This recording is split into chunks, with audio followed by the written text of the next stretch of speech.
out of those proteins that exist in our body, so one example of that protein is called enzymes. Okay? So when it comes to enzymes, there are so many different enzymes again. Okay? But generally, enzymes are like a catalyst existent in our body. Okay? So in order to carry out some kind of reaction, right? If there's a catalyst, then it's easier for the reaction to occur, right? So that's the point of the catalyst. Enzyme is like a biological catalyst, all right? So if let's say, if this reactant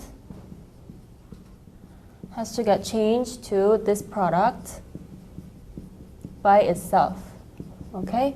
Then it can't really naturally change the structure like this, okay, unless there's some kind of stress here. So usually that kind of reaction is very slow, okay, or it's not occurring. But if there's an enzyme existent, okay, so this is another enzyme, okay, so another protein, okay, then if this protein, so this is a tertiary structure, right, so if this kind of protein actually exists, okay, then reactant actually goes to the enzyme like this, and enzyme actually changes its shape, changes the shape of the reactant into the product, okay? So enzyme and reactant actually interacts, okay? And then by interaction, actually, this changes structure to product, okay? This changes its identity to the product, so it becomes a different molecule. So the enzyme actually changes structure or breaks the bond or forms a bond, whatever, to actually change this to product, okay? So in biology, we call this substrate, okay? So substrate is like a molecule or a molecule in our body that's to react, okay? So that goes to the binding site of the enzyme. So this site that reacts with substrate in the enzyme, that is called active site. Okay, so substrate goes to the active site of the enzyme, gets reacted by the enzyme, okay, gets changed, either break the bond or form a bond or change the shape into the new molecule, which is product. Okay, so this occurs in our body right now. Okay, so many different enzymes helping the mechanism that is occurring right now. Okay, even during the cellular respiration, when you're breaking the glucose into carbon dioxide, okay, you need series of different enzymes to actually work through those each steps of metabolism.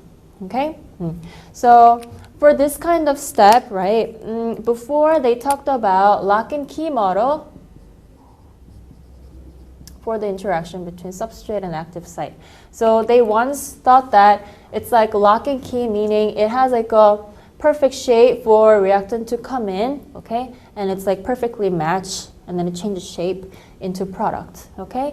But this is kind of abandoned because new model is actually suggested, and that model is called induced fit model.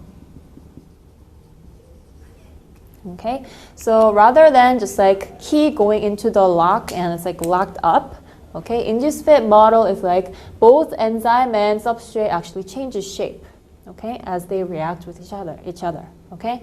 So then as it goes through that kind of interaction, actually substrate gets changed to product like this, okay. So that is the enzyme. All right, so if you look at one picture for this, okay, so here, so glucose substrate. So one of the substrate in our body is glucose. So during the cellular respiration, what happens is one enzyme actually has a binding site like this. So substrate comes into this active site, okay?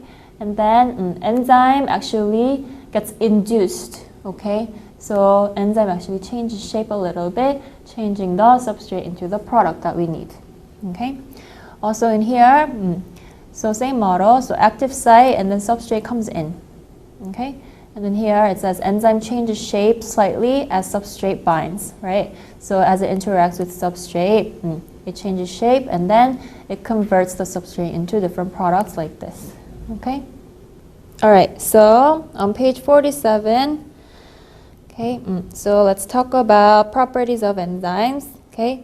So, okay, so enzymes are large proteins and then they speed up reactions and lower the activation energy, okay? So if you lower the activation energy, that means the barrier that